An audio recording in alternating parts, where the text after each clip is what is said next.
Episode 1 के starting में शहर में सब कुछ अच्छा चल रहा था, लेकिन तभी वहाँ पर एलियन की स्पेसशिप प्रकट हो जाती है और वैसे ही कई सारी स्पेसशिप धरती पर आने लगती है। और ये देखकर तो अर्थ के जितने भी लोग थे वो सभी बहुत ज्यादा डर जाते हैं और भगवान से प्रार्थना करने लगते हैं। और यहाँ तक कि इन सभी चीजों की भनक एक पुजारी को भी लग जाती है, लेकिन ये पुजारी तो बेचारा काफी ज्यादा भूखा होता है। और तभी उसकी नजर एक लड़के पर जाती है, जहाँ पर एक लड़की जिसका नाम शिनोबू थी, वो हमारे मेन कैरेक्टर अतारो को बोल रही थी कि अब बस बहुत हुआ, मैं तुमसे ब्रेकअप करती हूँ क्योंकि तुम्हारी नजर हमेशा दूसरी लड़कियों पर रहती है। अतारो जोश में आकर बोलता है, शिनोबू तुम मुझे गलत समझ रही हो, मेरा दिल सिर्फ तुम्हारे लिए धड़कता है और मैं हमेशा से सिर्फ तुमसे ही प्यार करता आया हूँ। ये सब सुनने के बाद तो शिनोबू पिघल जाती है और बोलती है, ठीक है मैं तुम्हारे लिए आखिरी एक मौका देती हूँ। लेकिन तभी उनके साइड में एक लड़की तो जॉगिंग करते हुए गुजर रही थी, जिसको कि अतारो देखने लगता है और बोलता है, हे ब्यूटी। और ये सब कुछ देखने के बाद तो शिनोबू काफी ज्यादा गुस्से में आ जाती है और अतारो को एक जोरदार थप्पड़ मार देती है और फिर वहाँ से चली जाती है। वहीं पर अतारो तो हवा में उड़कर सीधे नीचे गिर जाता है। फिर वो निराश होकर सोचता है, पता नहीं आखिरकार ये लड़कियां समझती क्यों नहीं, दूसरे लड़कियों को घूरना बुरी बात क्यों है। लेकिन तभी उसके पास तो वही पुजारी दौड़ते हुए आता है और बोलता है, प्लीज कूदना मत, तुम तो अभी भी बहुत ज्यादा यंग हो, तुम्हारे पास अभी भी बहुत ज्यादा समय है। और वो अतारो को बचाने के बजाय वो इतना ज्यादा फास्ट होता है कि गलती से तो उसके हाथ से अतारो को धक्का लग जाता है और वो सच में नीचे नदी में गिर जाता है।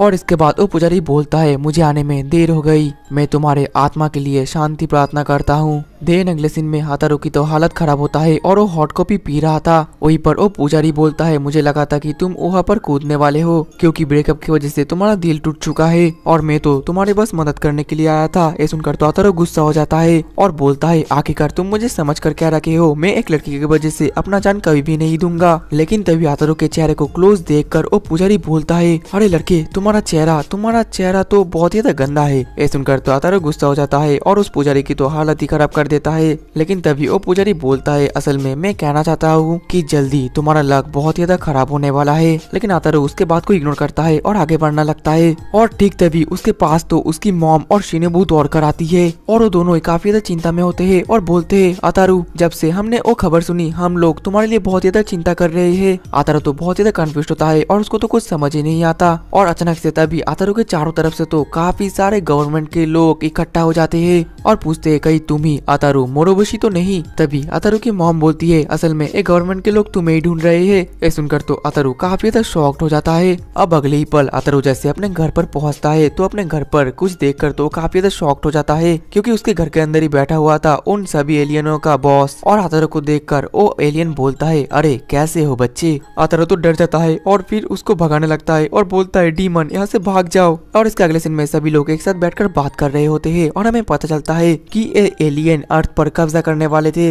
लेकिन सरकार ने इन लोगों के साथ बात करने की कोशिश किया और ये लोग बस एक ही कंडीशन से माने कि ये एक रैंडम अर्थ के इंसान के साथ कम्पीट करना चाहते हैं और उस रैंडम इंसान को इनका कंप्यूटर चुनेगा और अगर वो लोग इस कंपटीशन को हार जाते हैं तो सभी वापस चले जाएंगे। और उनके कंप्यूटर ने तो अतारो को चुना है। लेकिन तभी शिनोबू बोलती है, अगर अतारो तुम लोगों के साथ कम्पीट किया तो फिर वो तो हार जाएगा। वो बॉस एलियन बोलता है, अरे तुम लोग चिंता मत करो क्योंकि हम लोग एक बेसिक गेम खेलने वाले हैं। और ठीक तभी अतारो के घर पर तो एक बहुत ही जोर की बिजली गिरती है, जिस वजह से वहाँ पर एक बहुत ही बड़ा धमाका होता है और उस धमाके से निकलती है एक एलियन, जिसके बाद वो बॉस एलियन बोलने लगता है, यही होगा तुम्हारा कंप्यूटर और ये मेरी बेटी है और तुम्हें बस इस गेम को जीतने के लिए इसके हॉर्न को पकड़ना पड़ेगा और इस मोहतरमा का नाम है लम। वहीं पर अतारो तो उसको देखकर काफी ज्यादा एक्साइटेड हो रहा था क्योंकि वो काफी ज्यादा खूबसूरत थी और वो बोलता है, मुझे उसके हॉर्न से पहले तो उसके बॉडी को पकड़ना चाहिए। लम बोलती है, अगर तुम चाहो तो तुम अभी पकड़ सकते हो, लेकिन मैं इतने आसानी से तुम्हारे हाथ नहीं आऊंगी। वहीं पर अतारो तो काफी ज्यादा एक्साइटेड हो रहा था और इसके अगले ही पल शिनोबू तो और भी ज्यादा गुस्सा हो जाती है और बोलती है, तुम कभी भी नहीं सुधरोगे। जिसके बाद तो अतारो को मारकर वहाँ से फिर से चली जाती है। तभी सरकार अतारो से बोलते हैं, अब हमारे दुनिया को सिर्फ तुम ही बचा पाओगे। अतारो तो जोश में आकर बोलता है, तुम लोग चिंता मत करो, मैं इस कंपटीशन को जरूर जीतूंगा। इसके बाद वो एलियन बॉस बोलता है, ठीक है तो तुम लोगों का कंपटीशन कल शुरू होगा। अब अगले दिन हमें पता चलता है कि इनका मैच तो एक स्टेडियम में होने वाला है और ये मैच पूरे 10 दिन तक चलेगा। और अतारो को सूरज उगने के बाद और सूरज ढलने से पहले इन 10 दिनों में लम के हॉर्न्स को एक बार पकड़ना पड़ेगा। वहीं पर उस स्टेडियम में तो बहुत सारे लोग इकट्ठा हो गए थे। वहीं पर अतारो और लम तो पूरी तरीके से रेडी हो जाते हैं और फिर मैच भी स्टार्ट हो जाता है। और अतारो तो बहुत ज्यादा ठरकी सा स्माइल करके लम को पकड़ने के लिए उसकी तरफ दौड़ लगाता है और वो उसको पकड़ने ही वाला था, लेकिन तभी लम तो हवा में उड़ने उड़ने लगती है। लम के पास उड़ने की ताकत है और ये देखकर अतारू बोलता है ये तो चीटिंग है क्योंकि मुझे किसी ने नहीं बताया कि तुम उड़ सकती हो। लम बोलती है तुम्हें कंपटीशन से पहले मेरे बारे में अच्छे तरीके से रिसर्च करके आना चाहिए था, ये तुम्हारी गलती है, अब आओ और मुझे पकड़ो। इसके बाद अतारू लम को पकड़ने की कई सारी कोशिश करता है लेकिन वो पकड़ नहीं पाता। अतारू तो थक जाता है लेकिन तभी उसके लिए काफी सारी लड़कियां चीयर कर रही थी, जो सुनकर अतारू फिर से जोश में आ जाता है और अपने आप से ही बोलता है अगर मैंने लम के हॉर्न्स को पकड़ लिया तो मैं तो इस दुनिया का हीरो बन जाऊंगा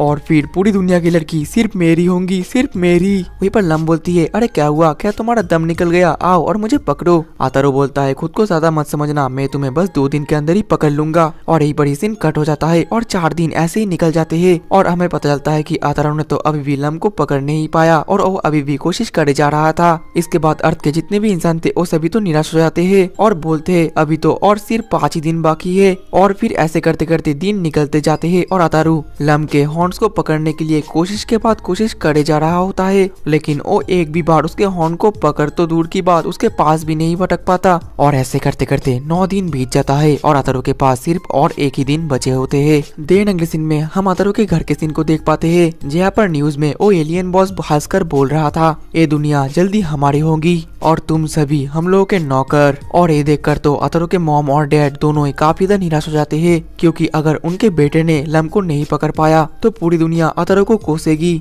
वहीं पर वो पुजारी भी था और वो बोलता है तुम्हारे बेटे का लक बहुत ही ज्यादा बुरा है और वो जब तक नहीं मरेगा तब तक उसका लक ऐसा बुरा ही रहेगा। ये सब सुनने के बाद तो वो दोनों और भी ज्यादा निराश हो जाते हैं और अतारू की मॉम बोलती है काश मैंने उसको जन्म ही ना दिया होता। दूसरी तरफ अतारू को हम उसके कमरे में देख पाते हैं जिसकी हालत तो काफी ज्यादा खराब था, यहाँ तक कि उसके रूम में उसके दोस्त भी उसको सहारा देने के लिए आए थे। और तभी शिनोबू बोलती है अतारू ये सभी तुम्हारी ही गलती है, आखिरकार तुमने इस गेम को एक्सेप्ट ही क्यों करा। ये सुनने के बाद तो अतारू और भी ज्यादा गुस्सा हो जाता है और फिर वो बिल्कुल पागल की तरह बिहेव करने लगता है। और अतारू को इतना ज्यादा परेशान देखकर तो शिनोबू उदास हो जाती है और फिर उससे बोलती है अतारू अगर तुम इस मैच को जीत जाते हो तो मैं तुमसे शादी करूंगी। अतारू बोलता है तो क्या तुम सच बोल रही हो, नहीं तुम मुझसे प्रैंक कर रही हो। शिनोबू बोलती है कि नहीं मैं तुम्हें बिल्कुल सच बता रही हूँ।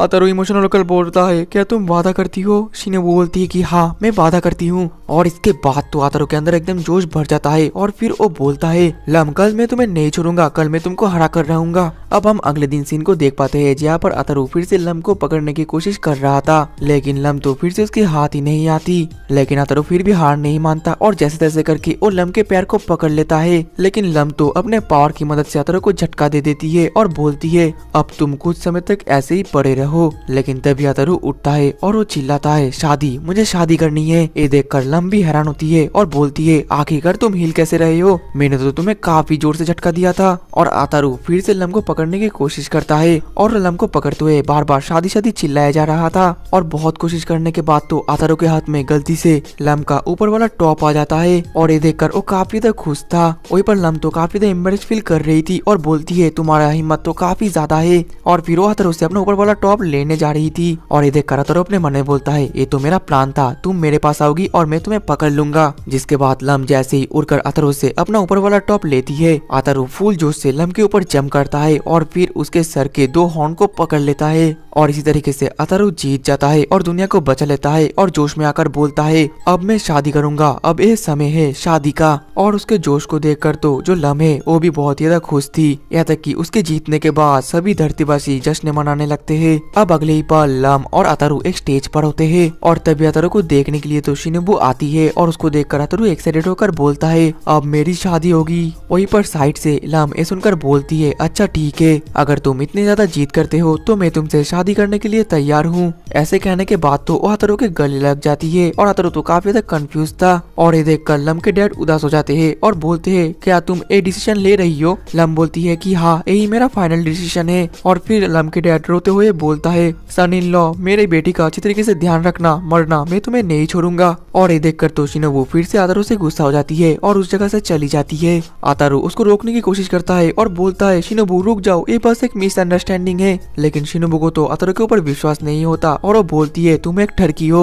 अब अगले दिन में अतारू घर पर टीवी पर अपना तारीफ देखकर काफी ज्यादा खुश हो रहा था, क्योंकि टीवी पर सभी लड़कियां बस उसी की तारीफ करे जा रही थी। और तभी अतारू के घर के पास तो एक बहुत ही जोर की बिजली कड़कती है, जिस वजह से वहाँ पर एक बहुत ही बड़ा धमाका होता है और वहाँ पर तो लम होती है। और उसे देखकर अतारू बोलता है मुझे लगा था कि तुम अपने प्लानेट पर फिर से वापस चली गई हो। लम बोलती है क्या तुम बेवकूफ हो, अब से तुम मेरे हस्बैंड हो और हस्बैंड वाइफ तो एक ही साथ रहते हैं। और दूसरी तरफ अतारू के पेरेंट्स तो उदास होते हैं और बोलते हैं काश हम इसे पैदा ही ना करते। अब हम अगले दिन अतारू को देख पाते हैं जो कि शिनोबू से कॉल में बात करने की कोशिश करने वाला था, लेकिन जो लम थी वो तो ये करने के लिए उसको मना करती है। अतारू तो गुस्सा होता है और बोलता है एक बात मैं साफ साफ बता देता हूँ, मैं तुम्हें पसंद नहीं करता, मैं शिनोबू को पसंद करता हूँ और मैं उसी से शादी करूंगा। ये सुनने के बाद तो लम उदास होकर रोने लगती है। अतारू तो घबराने लगता है, लेकिन वो बोलता है मुझे इससे कोई फर्क नहीं पड़ता, इसे तुम हमारा डिवोर्स समझ लो, अब तुम यहाँ से चले जाओ और यहाँ पर कहीं मत आना। ये सुनने के बाद तो लम गुस्सा होकर अतारू को बिजली से झटका देती है और फिर वहाँ से चली जाती है।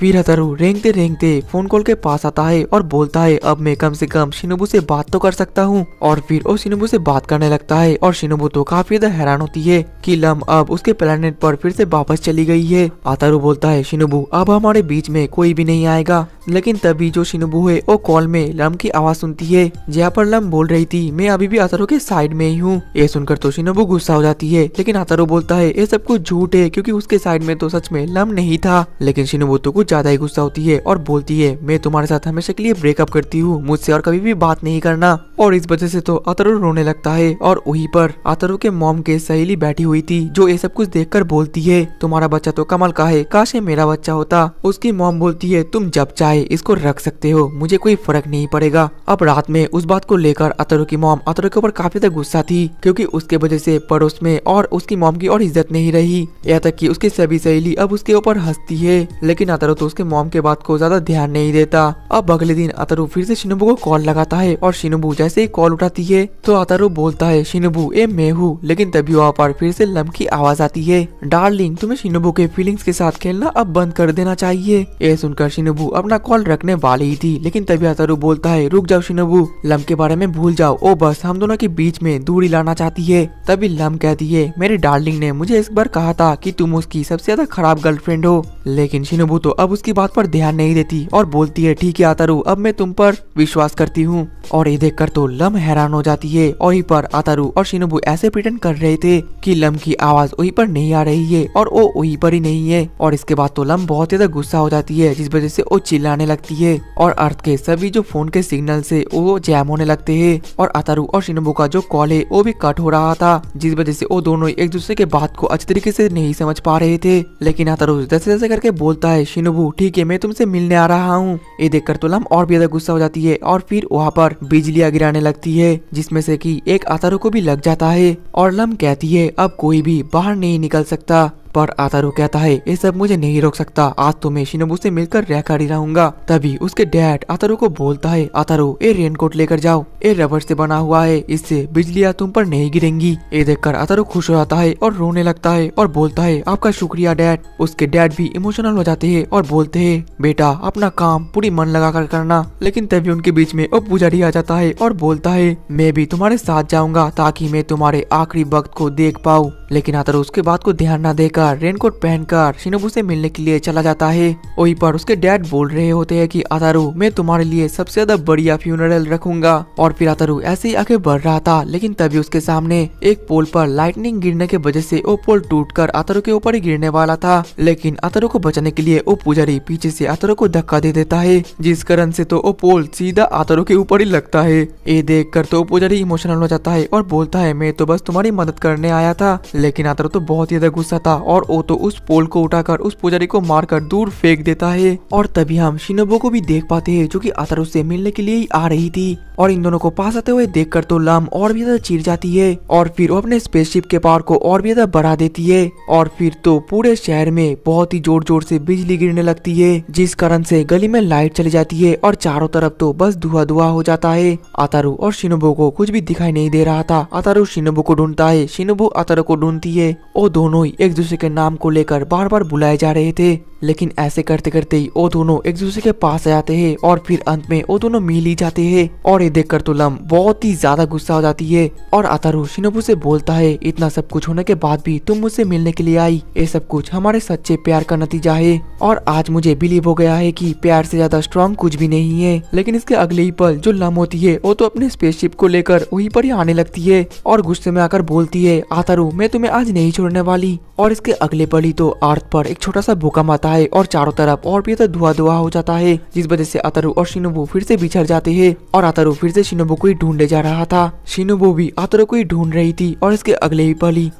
पल ही शिनोबू आतारू के गले लग जाती है। आतारू तो काफी ज्यादा खुश था और बोलता है, हम दोनों को कोई अलग नहीं कर सकता। लेकिन तभी वो शिनोबू के सर पर सींग को देखकर थोड़ा सा चौंक जाता है, क्योंकि वो तो शिनोबू नहीं बल्कि लम थी और उसको देखकर तो आतारू का मानो पैर तले जमीन ही खिसक जाता है। और उन दोनों को इतना ज्यादा क्लोज देखकर तो शिनोबू बहुत ज्यादा कंफ्यूज होती है और सोचती है आखिरकार ये पर चल क्या रहा है। आतारू बोलता है, शिनोबू तुम मुझे गलत समझ रही हो, तुम जैसा देख रही हो वैसा कुछ भी नहीं है। लेकिन शिनोबू तो बहुत ज्यादा गुस्सा होती है, जिस वजह से वो बिजली का खंभा तोड़कर आतारू के सर पर मारकर वैसे चली जाती है और आतारू उसको रोकने की बहुत ज्यादा कोशिश करता है। अब नेक्स्ट दिन आतारू के घर पर गवर्नमेंट आई हुई थी, क्योंकि लम के वजह से इस शहर का बहुत ज्यादा नुकसान हुआ है। ये देखकर आतारू के मम्मी पापा बोलते हैं, हमें माफ कर देना, हम वादा करते हैं कि हमारा बेटा सभी पैसा चुका देगा। वही दूसरी ओर तो आतारू अभी भी शिनोबू से फोन में बात करने की कोशिश कर रहा था और लम तो उसके पीछे पड़ी हुई थी और उसको बात ही नहीं करने दे रही थी। और फिर आखिर में तो वो आतारू को एक शॉक देती है, जिस वजह से उसका फोन ही टूट जाता है